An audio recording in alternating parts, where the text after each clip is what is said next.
بسم اللہ الرحمن الرحیم۔ جب سارے راستے بند نظر آئیں تو اس دعا کو پڑھیں۔ بسم اللہ الرحمن الرحیم۔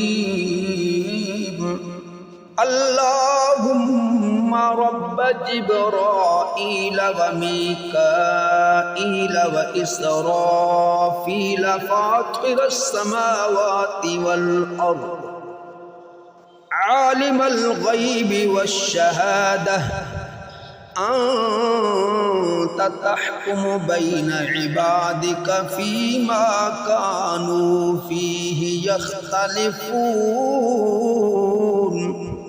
اہدنی لما اختلف فیہ من الحق بإذنک انک تہدی من تشاء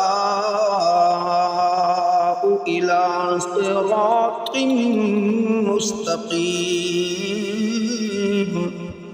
اے اللہ، جبرائیل، میکائیل اور اسرافیل کے رب، آسمانوں اور زمین کے پیدا کرنے والے، غائب اور حاضر کے جاننے والے، تو اپنے بندوں کے درمیان فیصلہ کرے گا جس میں وہ اختلاف کرتے ہیں۔ اختلاف کی ان باتوں میں تو مجھے اپنی توفیق سے حق کی راہ دکھا، کیونکہ تو ہی جسے چاہتا ہے سیدھے راستے کی طرف ہدایت دیتا ہے۔ رب تعالی ہم سب کو یہ دعائیں کثرت کے ساتھ پڑھنے کی توفیق عطا فرمائے۔